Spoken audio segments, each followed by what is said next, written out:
¿Sabes tú quién es ese hombre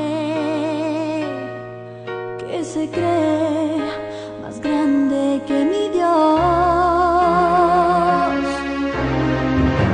Del cual Daniel en el 7:25 hace siglos lo profetizó.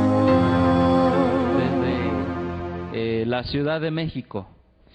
Pero estamos ahorita en el sur de la Ciudad de México con un grupo de hermanos que han decidido tomar el llamado de Dios y llevarlo a cabo. En este día vamos a ver el tema de grupos de sostén propio desde el punto de vista del espíritu de profecía. ¿Está bien? En la mañana vimos el punto de sostén propio desde el punto de vista ¿qué? Bíblico. Y si vas a ver este mensaje, hermano, te pido con toda consideración que antes veas el mensaje de sostén propio en la Biblia, ¿sí? Para que tengas el conocimiento balanceado. Y hoy vamos a hablar acerca de ¿qué? De los grupos de sostén propio en el espíritu de profecía. He trabajado en esta semana más, con más investigación, y quiero presentárselos a ustedes. Hermanos, si les hago una pregunta, ¿qué contestarían ustedes? ¿Cuándo se organizó la Iglesia Adventista? ¿1800 qué? ¿Qué se organizó de la Iglesia Adventista en el 63?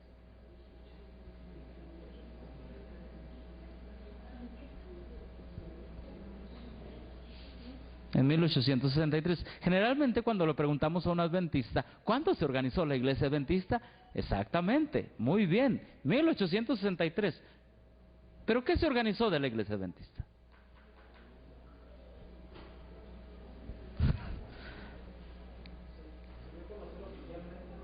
¿Se dio a conocer oficialmente?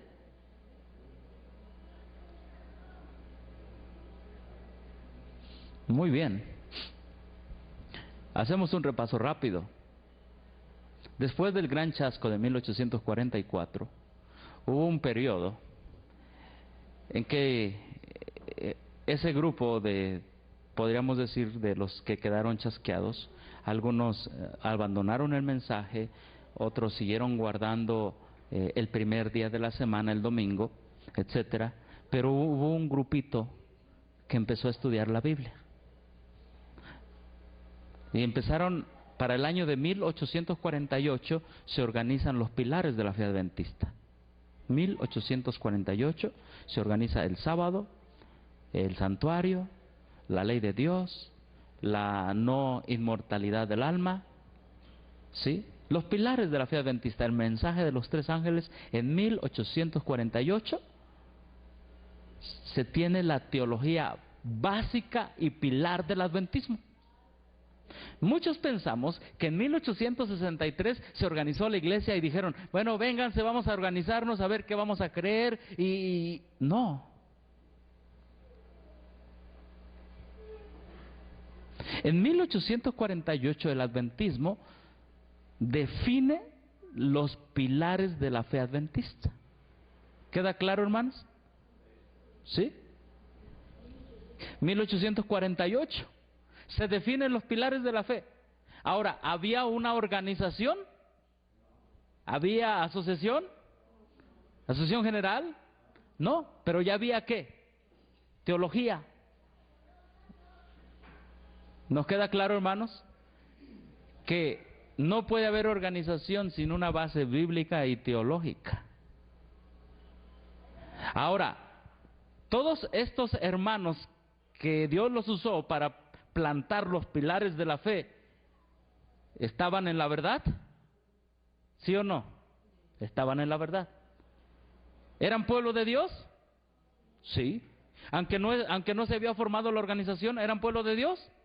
Sí. Porque el día de hoy tenemos todo lo contrario, que si no estás en la organización no eres pueblo de Dios. Pero la historia habla a sí misma y nos dice que en 1848 se fundaron los pilares de la fe adventista, la teología, aunque no había asociación, asociaciones estatales y la Asociación General. ¿Sí? Debemos entender esto porque hay una cita, hermanos, en Mensajes Selectos, tomo 1, página 65, dice: acerca de los testimonios, nada es ignorado, nada es puesto a un lado. Sin embargo, deben tomarse en cuenta dos cosas: tiempo y ¿qué más? Y lugar. Nada debe hacerse fuera de ¿qué? De su tiempo.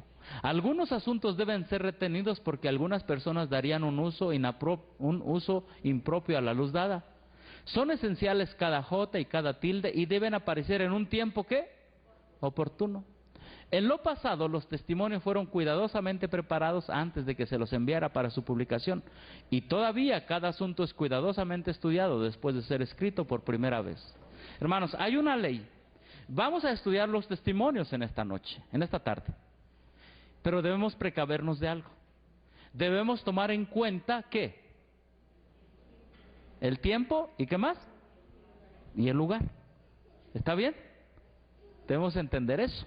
Tomar en cuenta el tiempo y el lugar. No vamos a ignorar nada de lo que está escrito en eventos finales, en testimonios para los ministros, pero tenemos que ser cuidadosos.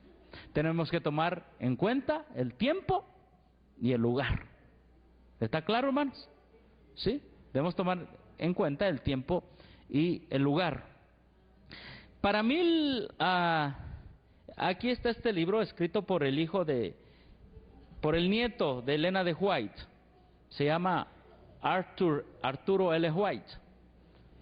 Este libro se llama Elena de White, Mujer de Visión. No sé cuántos de ustedes han adquirido este libro ya, o lo han leído más bien. ¿Sí? En este libro, Mujer de Visión, en la página 70, lo podemos ver ahí, quizá más claro.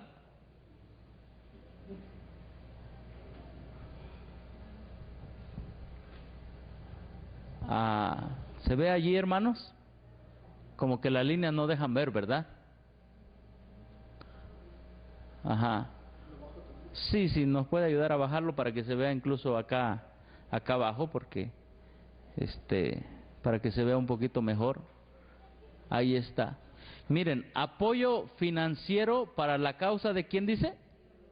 Para la causa de Dios. En este tiempo, hermanos, ellos se autofinanciaban. Estamos hablando del año de 1857 y 1858. ¿Había un plan para que ellos se financiaran? No. Miren, por ejemplo, dice aquí, el pastor Lowbrook dice, John Lowbrook informó respecto al apoyo financiero durante 4 meses de servicio mientras celebraba reuniones bajo carpa en Illinois, que había recibido comida, alojamiento, gastos de viaje y unos $15 en efectivo. Esto no le dejaba mucho para llevar a la casa a su esposa Mary. Durante todo el invierno del 57-58 recibió 3 pasteles de azúcar de arce de 4 kilos, 350 kilogramos de trigo, 175 kilos de manzanas, 175 kilos de papas, un jamón, dice allí. Recuerden ustedes que para este tiempo todavía no llegaba el mensaje de ¿qué? De la Reforma Pro Salud. ¿Cuándo llegó el mensaje de la Reforma Pro Salud? 1863. Así que todavía entre los adventistas se daban jamoncitos. Ajá. O jamones. Exactamente, por eso es importante tomar el tiempo en cuenta. ¿Y qué más? El lugar. ¿Está bien, hermanos? Tenía un jamón, la mitad de un cerdo pequeño. Sí, ahí dice. Es que por su gracia es que Dios nos ha dado el mensaje. Porque muchos de nosotros comimos puerco antes, ¿sí o no? Chicharrones y patas y no sé qué todo. Ajá. Muchas cosas de Egipto. Así que Lowbrook tenía un cerdito medio. 9 kilogramos de frijoles, $4 en efectivos. Esto, más la pequeña ganancia con nuestros pensionistas, me permitió llegar al fin del invierno en menores condiciones que otros de nuestros ministros. ¿Cómo se mantenía Jaime y Elena de White entre 1857 y 1858? Aquí dice, los que están allí, lo ponemos más grande, ¿se puede ver? ¿Sí se puede ver, hermanos? Muy bien. Dice, Jaime y Elena de White también estaban, ¿qué? Luchando. Año 1857-1858. Mientras que algunos de los ministros tenían que abandonar su tarea de tanto en tanto y trabajar con ¿qué? Con sus manos para sostener a sus familias, Jaime White descubrió mientras viajaba entre los creyentes que estaban aquellos que necesitaban Biblias y otros libros. Él compraba materiales y los llevaba consigo o los invitaba desde Battle Creek, vendía estos materiales con una ¿qué? Ganancia. ¿Cómo inició el adventismo? Con sostén propio. Agarraban materiales, sí, los vendían. Lowbrook aceptaba kilos de frijol, de papas, de trigo y lo vendía. ¿Quién lo está diciendo? Mismo nieto de Elena de White. Es que vamos a ver un video que quizá nos va a sorprender, de un tema, de un sermón, de una persona que ustedes conocen. Pero no podemos ignorar cómo inició el adventismo. Nuestros pilares de la fe se dieron bajo sostén propio. Amén, hermanos. Así fue. Y dice aquí mismo el autor de este libro, las cosas habían llegado a un estado tal que debían encontrar un plan permanente para proveer recursos financieros a la iglesia creciente. ¿A la qué?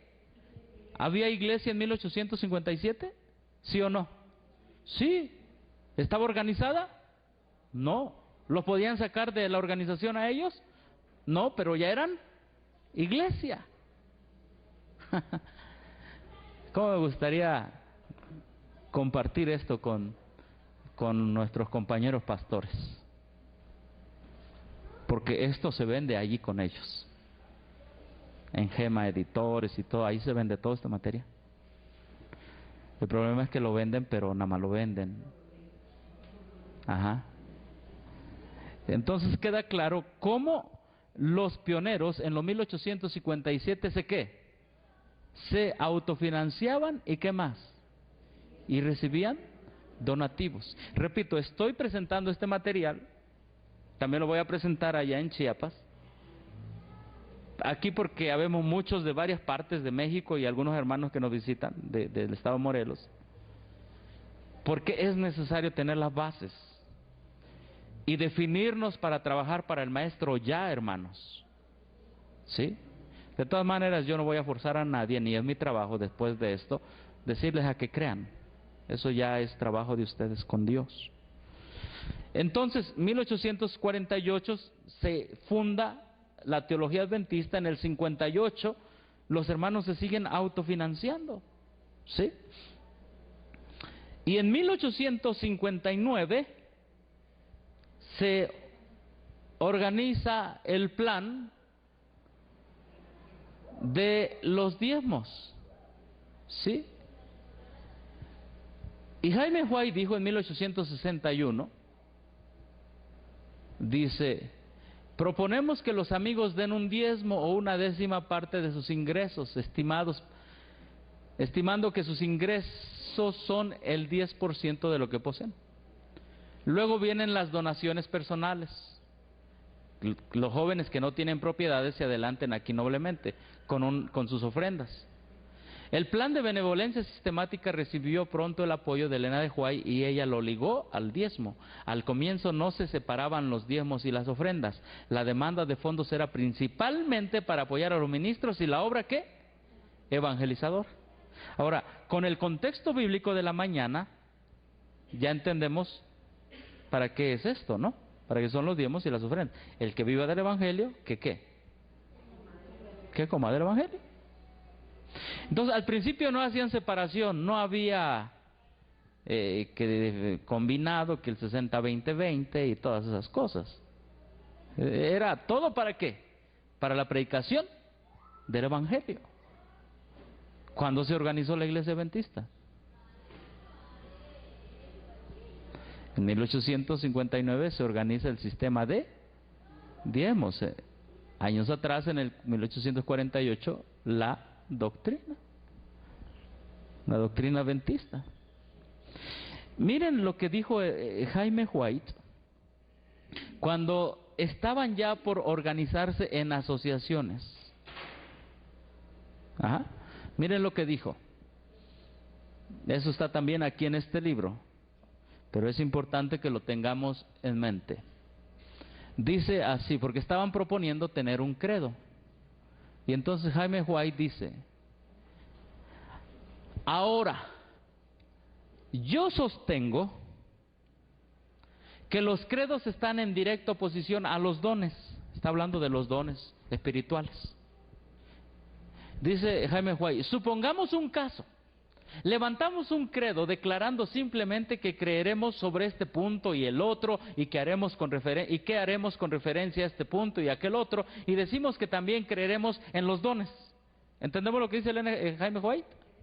Vamos a poner que tenemos una lista de credos y decimos creemos esto, y que también creemos en los dones espirituales, y entre ellos está, digamos, el espíritu de profecía. Sigue diciendo Jaime White: pero supongamos que el Señor, a través de los dones, nos diese alguna nueva luz que no armonice con nuestro credo. Gran problema. Gran problema que vio Jaime White. Supongamos que ya tenemos una lista de creencias, pero supongamos que también creemos en los credos. Pero supongamos un caso especial, que el Señor, a través de los dones, nos quiera revelar algo que no está de acuerdo con ¿qué? Con el credo. Entonces, si permanecemos leales a los dones de una vez, derribamos nuestro credo por completo. Hacer un credo es fijar las estacas y obstruir el camino para todo avance futuro. Dios dio los dones a la iglesia con un objetivo bueno y grande, pero los hombres que han levantado sus iglesias han cerrado el camino o trazado un curso para el Todopoderoso. Me gusta esto, fíjense. Dice, hablando de los que tienen credo, dice Jaime White: virtualmente dicen que el Señor no debe hacer nada adicional de lo que ha sido delineado en el credo. Y es cierto. Si no está en las creencias, entonces no es de quién dicen, no es de Dios. Si no está en las creencias, no es de Dios. Y entonces él concluye y dice: por lo tanto, un credo y los dones se encuentran en directa oposición entre sí. En otras palabras, las 28 creencias y el espíritu de profecía son ¿qué?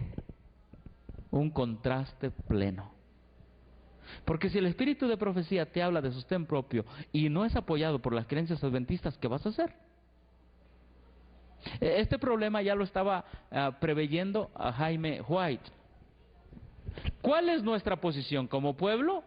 La Biblia es nuestro único credo. Rechazamos cualquier cosa en la forma de un credo humano. Tenemos la Biblia y los dones del Espíritu. Abrazamos la fe de que de ese modo el Señor nos enseñará de tiempo en tiempo. Y con esto adoptamos una posición en contra de la formación de un credo. Hermanos, esto fue en 1861, en 1893... Mientras Elena de White estuvo viva, se rechazó una lista de ¿qué? De creencias. ¿Por qué, hermanos? A ver, en 1861 se rechaza un credo, ¿sí o no? Lo veo como que están luchando con el sueño. Sí. No se preocupen, tengan la confianza de pasar allá a los baños, echarse agua en la cara, no hay problema. Ajá. O pueden pararse como lo hizo el hermano, dar 7 vueltas.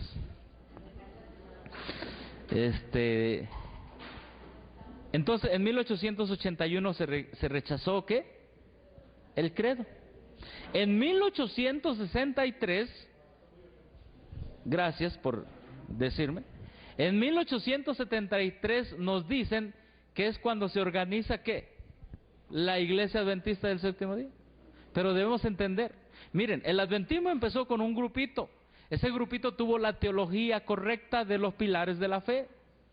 Se mantienen con sostén propio por muchos años, pero después entra el sistema del diezmo para mantener a este grupo que inició como ¿qué? Como sostén propio. Para ese tiempo el adventismo corrió casi por todos los estados, digo casi porque no en todos, por todos los estados de la Unión Americana, de Estados Unidos. En cada estado había adventistas, ¿y saben qué es lo que hicieron? Todos los adventistas de cada estado, del estado de Washington, de diferentes estados, de Illinois, se reunían en estados, todos los adventistas. Y formaron lo que se llamaron las asociaciones estatales.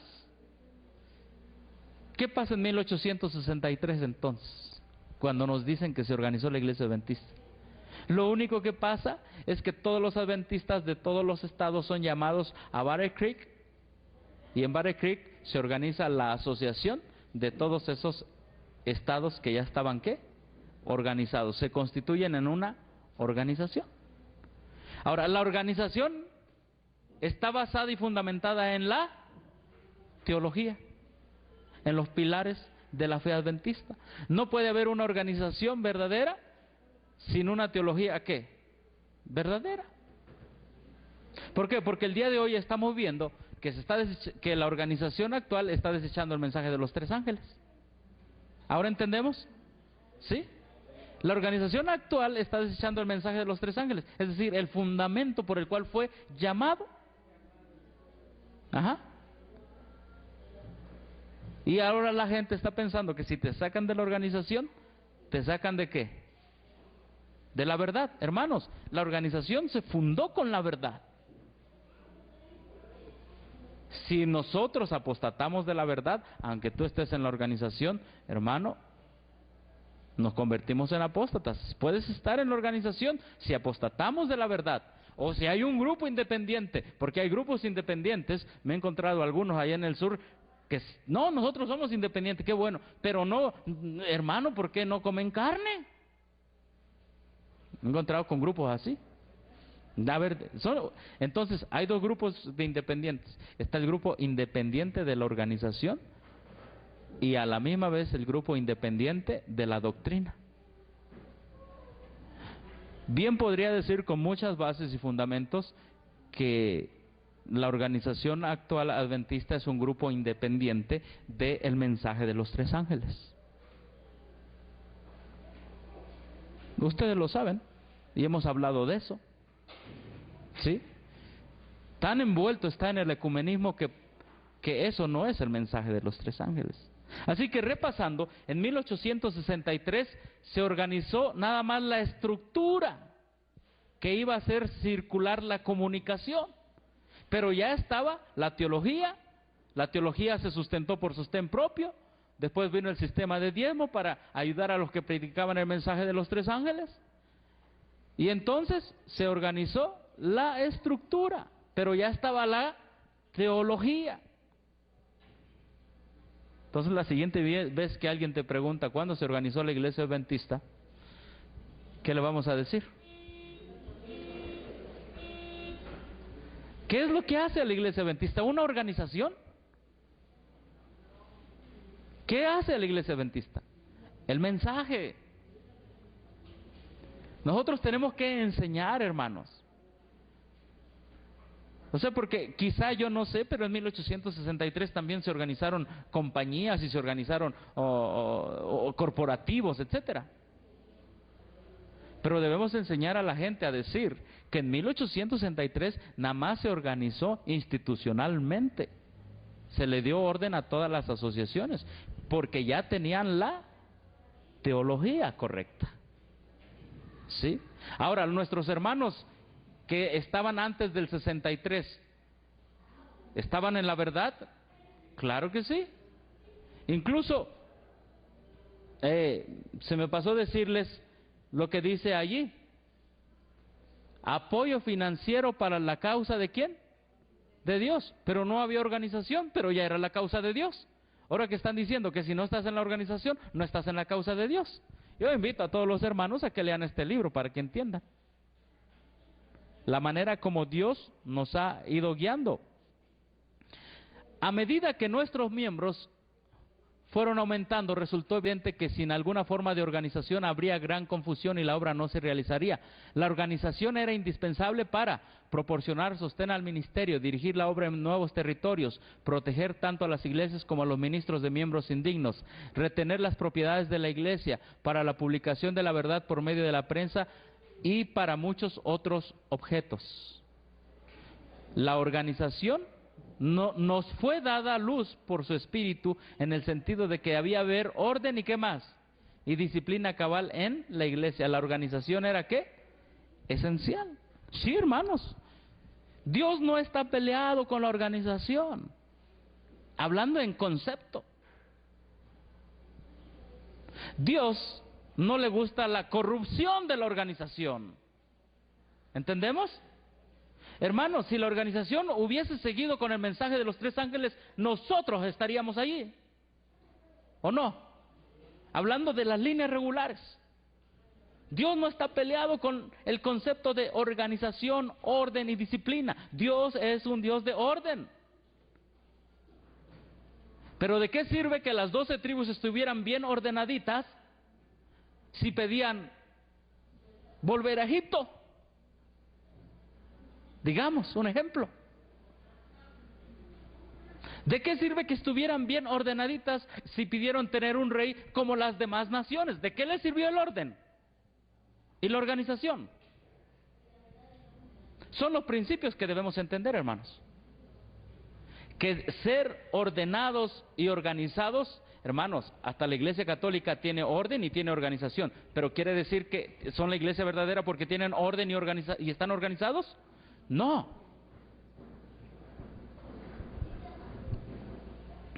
En 1893, el cuerpo, los que guardan los mandamientos de Dios, dice Elena de White en 1893, os digo, hermanos míos, el Señor tiene un cuerpo ¿qué? Un cuerpo organizado por medio del cual trabaja. Cuando alguien se está apartando del cuerpo organizado, del pueblo que guarda ¿qué? A ver, ¿cuál es el cuerpo organizado? Hermanos, el pueblo que guarda los mandamientos ¿de quién? De Dios. Cuando comienza a pesar en la iglesia en sus balanzas humanas y a pronunciar juicios contra ella, podéis saber que Dios no lo está dirigiendo, está en el camino equivocado. 1893. ¿Por qué escribió Elena de White esto? Recuerden, iniciamos con una nota que dice: respecto a los testimonios nada debe ser ignorado, pero se debe tomar en cuenta el tiempo y ¿qué más? El tiempo y el lugar. En ese mismo año, ella dijo: sé que el Señor ama a su iglesia, la cual no ha de ser desorganizada ni dispersada. ¿En qué? En átomos independientes. No existe la menor lógica en esto, ni hay la más mínima evidencia de que esto ocurrirá. Entonces algunos hermanos dicen: ay, mira, ya estamos en estos grupos, pero creo que nosotros se sienten átomos independientes. Y están agarrando estas citas de eventos de los últimos días, bueno, esos mensajes selectos, tomo 2, y están diciendo: ay, creo que estamos mal porque soy un átomo. ¿A eso se está refiriendo Elena de White? Todas estas preguntas se nos van a ir contestando conforme va pasando el tiempo de la presentación. ¿Está bien, hermanos? ¿Sí? Contexto de la cita anterior. 2 casos prominentes que implicaban la pretensión de tener el don profético. También se presentan aquí en forma de consejos dados por la señora de White a aquellos que se relacionaban directa o indirectamente con ellas. Ella se encontraba en una posición extremadamente delicada al tratar con situaciones ¿de qué? De esta índole. Pero al desempeñarse como la mensajera de Dios recibió instrucciones que protegían a la iglesia de esos pretendientes al cargo ¿qué? Profético. Ese es el contexto. Mensajes selectos tomo 2, página 71, ¿sí? Y aquí tenemos la página 72, el contexto es lo que está antes. Y cuando ustedes leen Mensajes Selectos, página 71, página 72 dice, la iglesia no debe ser desorganizada ni dispersada en átomos independientes, se está refiriendo a personas que se autoproclamaban, ¿qué? Profetas. Entonces surge un profeta por aquí, surge otro por allá, y cada quien trae un mensaje, y de repente se van a convertir ¿en qué? En átomos, ¿qué? Independientes. Ella está hablando de personas que se autoproclamaban se autoproclamaban ¿qué? Profetas. Ahora nosotros sabemos que el pueblo adventista tuvo ¿qué? Un profeta. La sierva del Señor, Elena de White. ¿Quién sí dice que es su profeta y que tienen un profeta, además de Elena de White? Ok, sí, los mormones, pero dentro del adventismo. La vara del pastor o los davidianos. Ellos dicen que su profeta es ¿qué? Víctor Tacho Hutov. Ellos, en base al contexto, sí son un átomo independiente. ¿Cómo?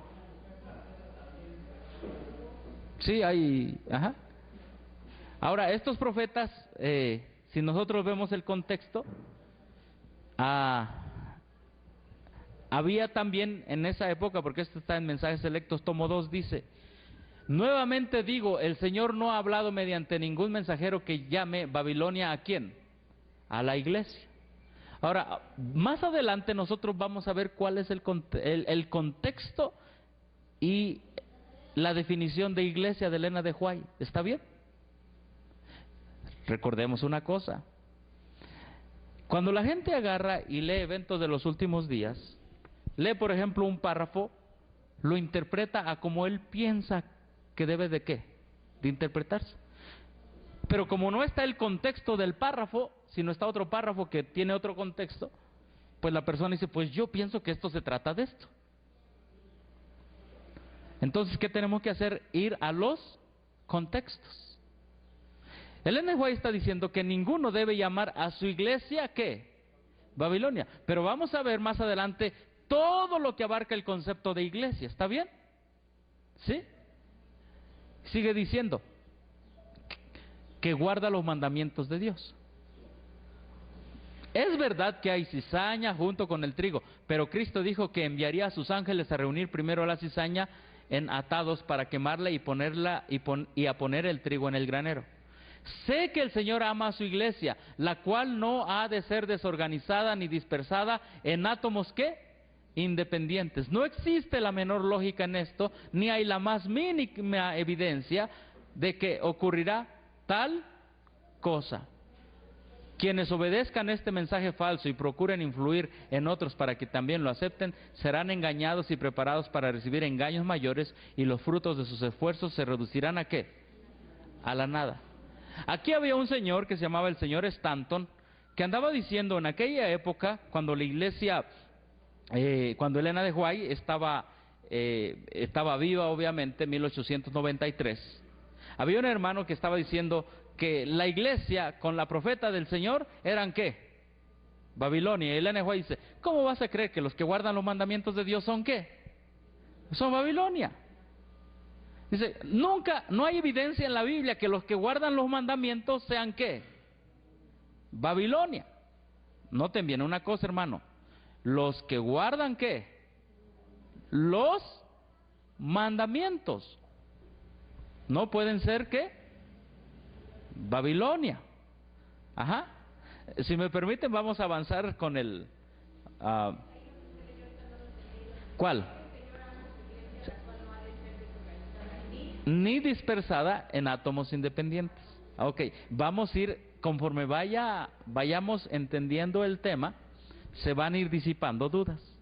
¿Por qué? Porque la mayoría de la iglesia, de las personas piensan que la iglesia es la estructura. Pero para Elena de White va más allá de esto. ¿Está bien? Ahora, hermanos, estoy presentando estos temas porque son las citas que nos ponen enfrente. ¿Sí? Y si decimos que tenemos la verdad es porque debemos defender la verdad ante cualquier presión de personas. Cuando se dice aquí, sé que el Señor ama a su iglesia, la cual no debe ser desorganizada ni dispersada en átomos, ¿qué? Independientes. ¿Cómo se aplica ahorita? La organización está aplicando, mira, te dicen, mira, ya ves, la iglesia es la organización y todos los que están fuera de la organización son átomos, ¿qué? Independientes. ¿Estaba Elena de White pensando eso? No. Elena de White, la iglesia son los que guardan los mandamientos de Dios. Ahí lo dice. Todos los que atacan a los que guardan los mandamientos de Dios, ¿qué? Son átomos independientes. Específicamente en el contexto, hacemos un resumen.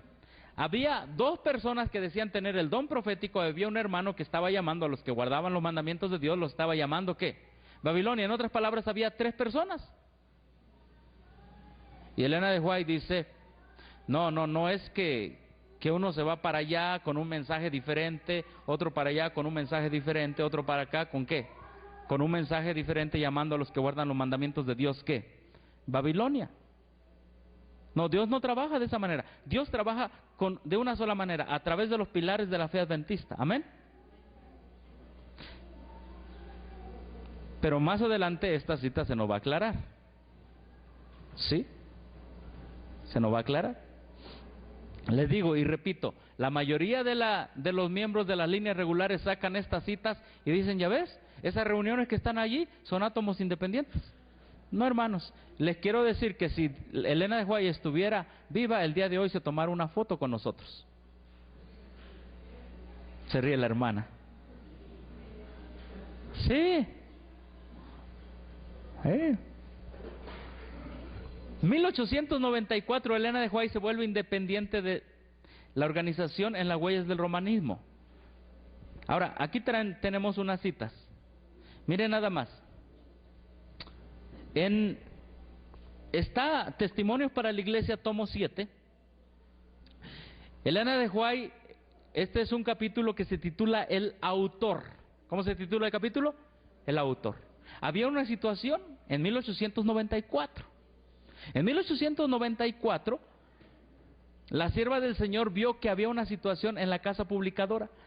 Dice, si resisten las amonestaciones que el Señor les envía, estas personas se transforman en guías de prácticas inicuas y usurpan el ejercicio de las prerrogativas de Dios.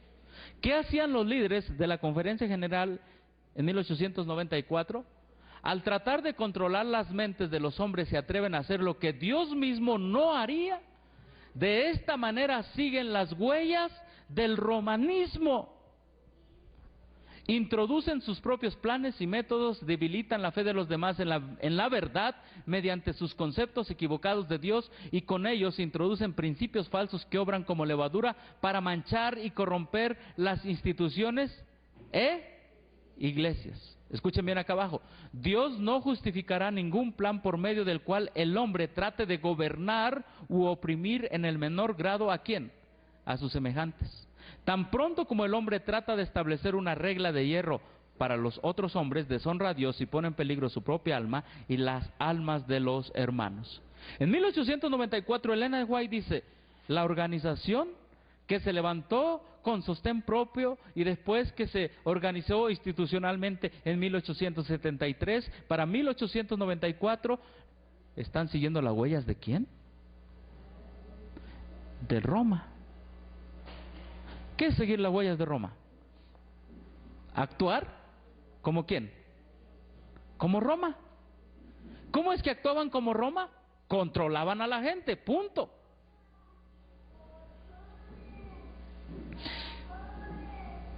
Está en el sitio de los escritos de Elena de White, dice, al comité de la Conferencia General y a la Junta de la Pacific Press, de publicaciones de la Pacific Press y de la Review and Herald, abril 8 de 1894. Fíjense lo que les dice, y lo pongo en inglés. El presente es un tiempo de peligro especial. Está hablando ella en 1894 y ella dice, En 1890 y 1891 se presentó ante mí un punto, un vistazo de los peligros que podían amenazar la obra. Proposiciones las cuales a sus autores aparecieron muy sabias, serían introducidas. Mirando a la formación de una confederación que podría ser Battle Creek, ¿como qué? Como Roma. Hermanos, a la sierva del Señor se le presentó que Battle Creek podía llegar a ser como qué. ¿Y qué Roma? Lo que dice el Papa, lo obedecen todos. Bueno, estas citas no están traducidas al español, pero están allí, por eso presenté la cita en inglés. ¿Sí? Las cosas se habían puesto tan difíciles, había un control, a los autores no les dejaban que obtuvieran sus ganancias ni manejar sus ganancias, se había vuelto como Roma en el sentido que era un control de la mente, haces lo que yo digo y te sometes porque yo soy el ungido de Dios. Es lo mismo que estamos viviendo ahora, ¿sí o no? Te sometes porque a mí me ungieron y tengo 4 años de teología. Oiga, pastor, pero no. Aquí están todos los planes, aquí está calendarizado todo lo que hay que hacer cada semana, cada día, todo. O te sometes o no eres fiel a Dios. ¿Les ha pasado eso?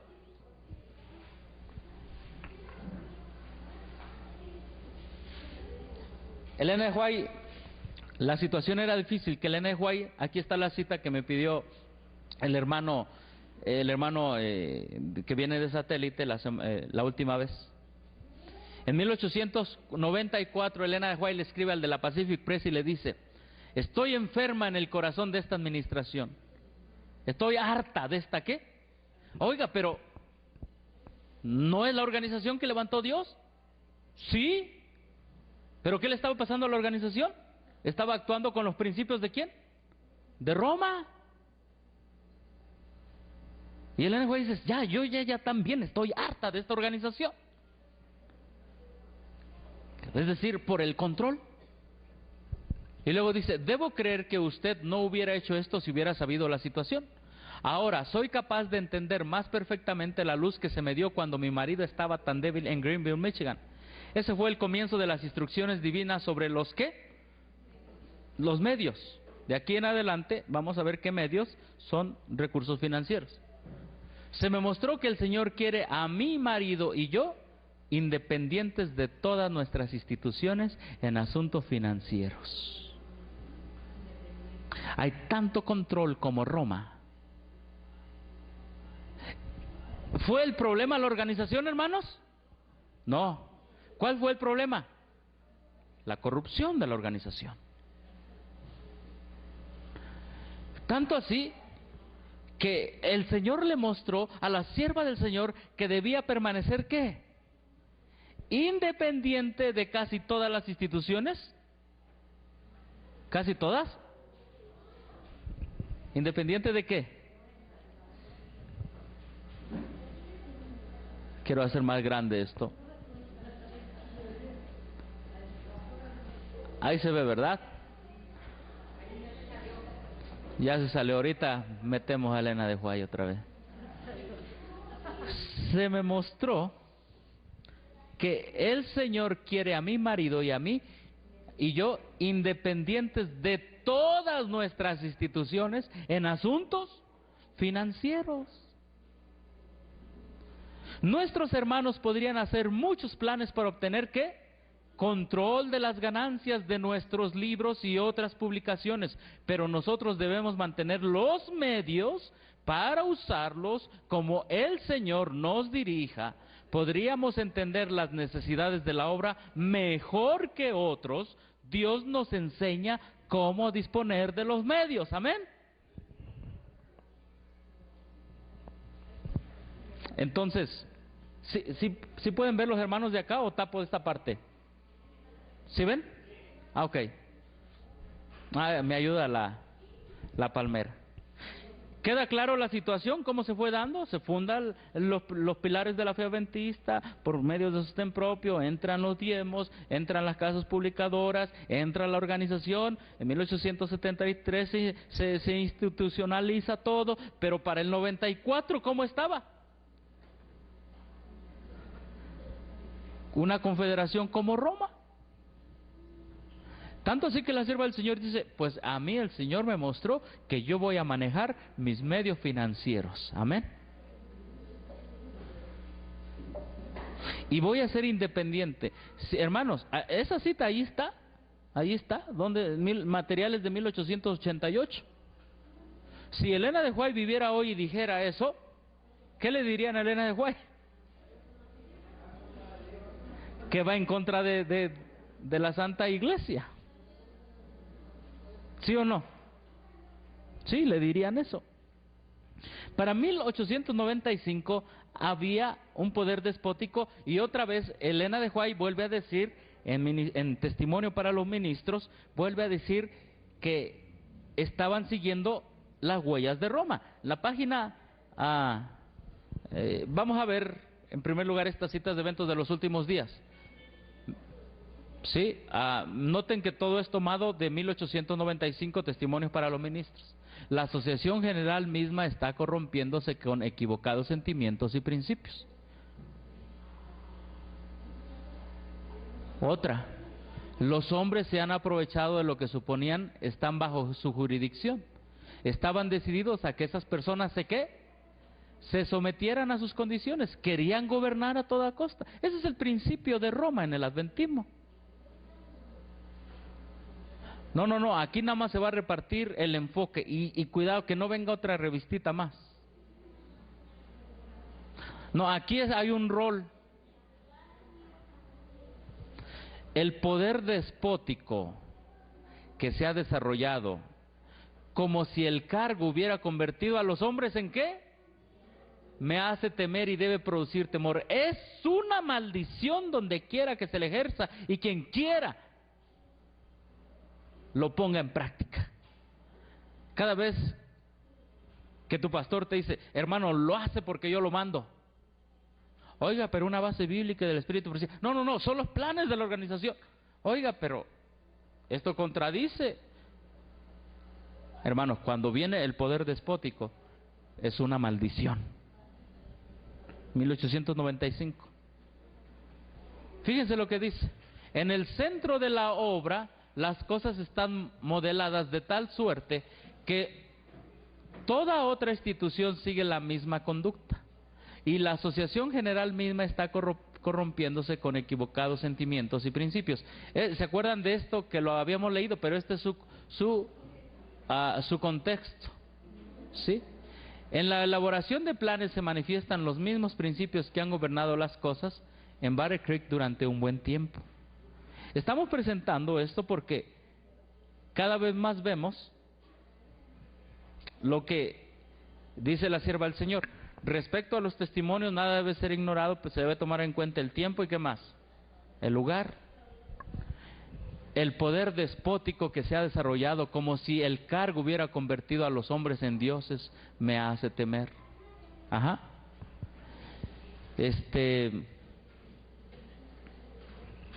Ahí está la cita, en todos sus contextos.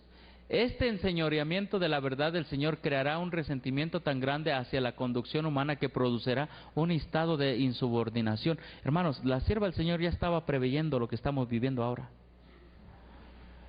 La gente está descubriendo que a los hombres que ocupan altos cargos de responsabilidad no puedes confiársele la tarea de modelar la mente y los caracteres de otros. El resultado será que perderán la confianza aún en la conducción de hombres fieles, pero el Señor suscitará obreros que se darán cuenta de que sin la ayuda especial de Dios no son ¿qué? No son nada. ¿Sí? Y fíjense, entonces Elena de White les dice, o sea, ya dejen el poder despótico, fíjense en Cristo. Si no nos fijamos en Cristo y seguimos con el poder despótico, vamos a estar igual que los papistas, igual que los romanos. Miren lo que dice aquí: cuando los hombres que profesan servir a Dios ignoran el carácter paternal del Señor y se apartan del honor y la justicia al tratar con sus semejantes, Satanás se alegra porque él les inspiró sus atributos. Están en las mismas huellas del romanismo.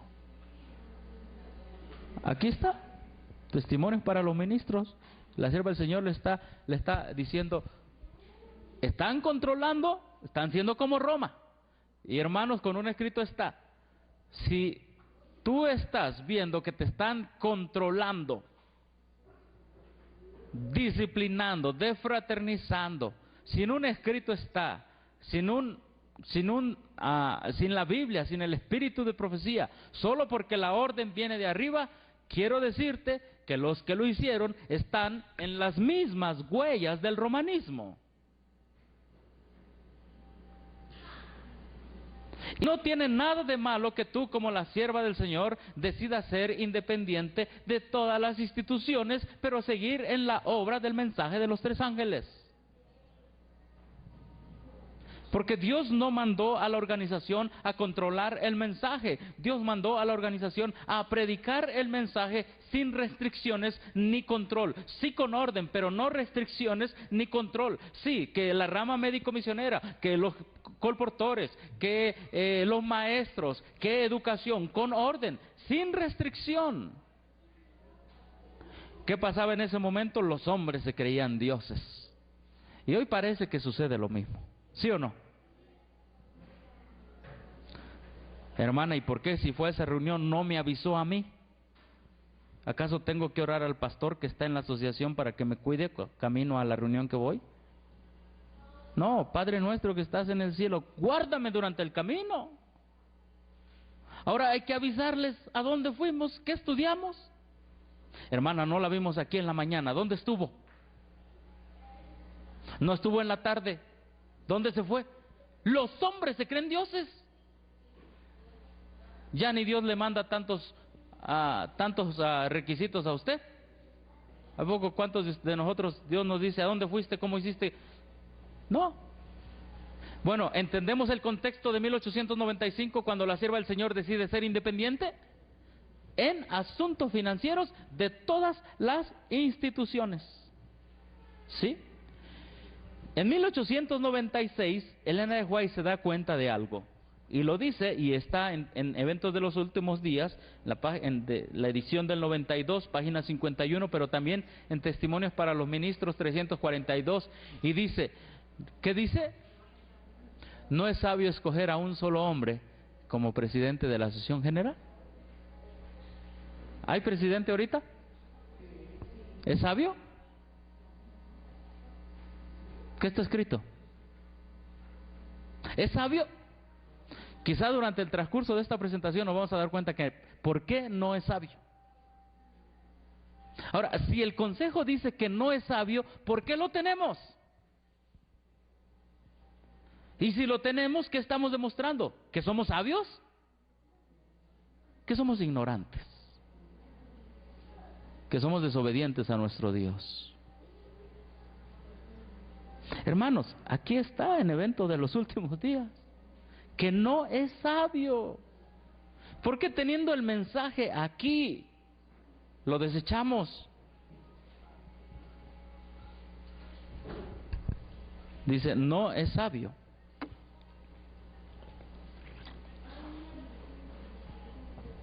La obra de la Asociación General se ha extendido.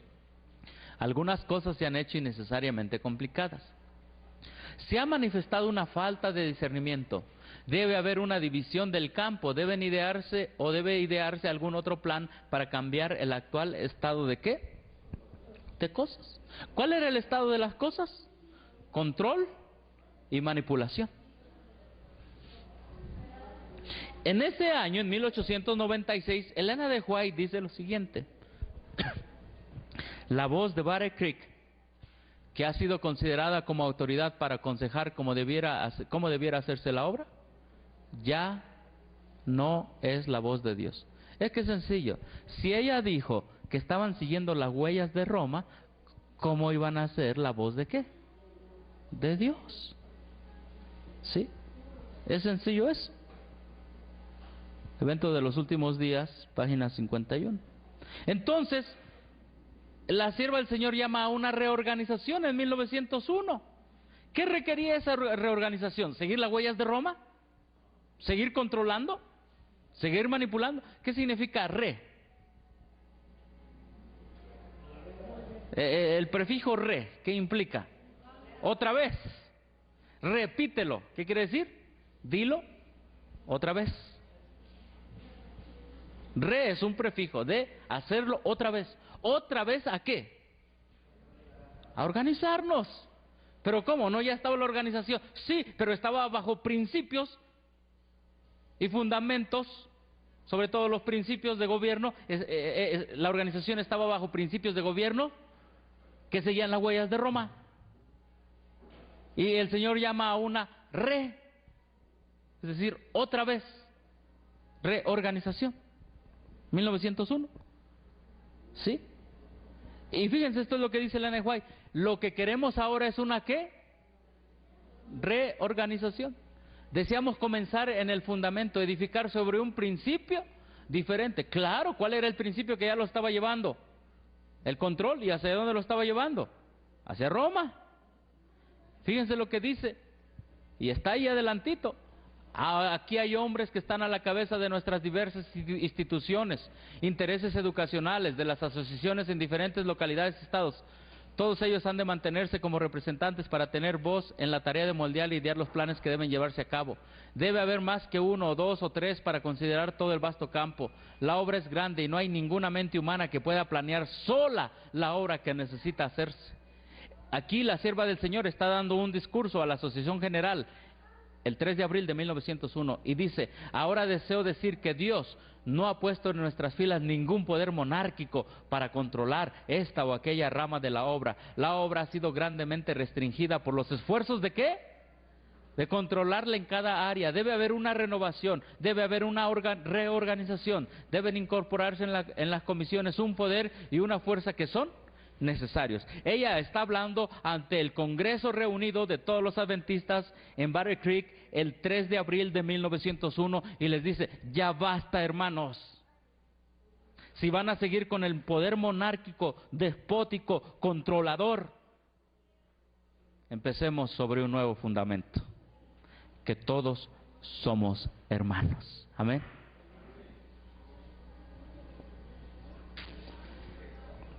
El hecho de que estos hombres en 1901, el Elena de White sigue hablando al Congreso, el hecho de que estos hombres debieran estar en un sitial ¿qué?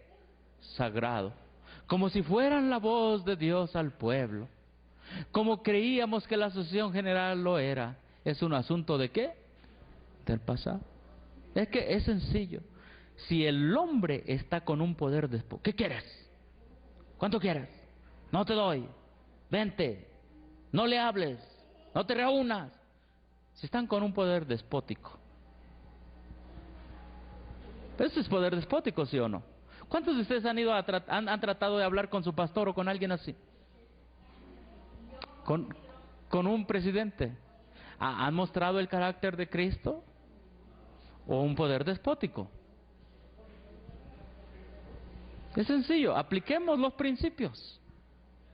Y también esto va para todos nosotros, hermanos. Si nosotros usamos una manera monárquica de decir: aquí en los grupos se va a hacer esto, algo, ¿cómo se puede decir? Despótico, monárquico, también corremos el mismo peligro, hermanos. ¿Sí o no? Tenemos que consultar. Hermanos, porque a través de la experiencia que he pasado por varios grupos en los viajes, se puede notar que esto de repente, no en todos, yo digo que no en todos, pero de repente, hermanos, como traemos lo de allá, se nos sale aquí.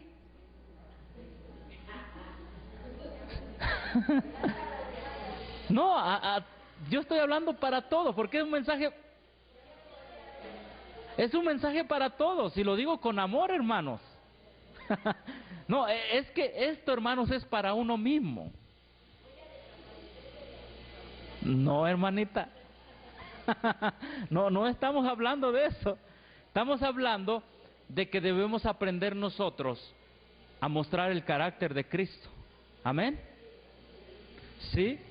No, yo sé que hay dones, por ejemplo.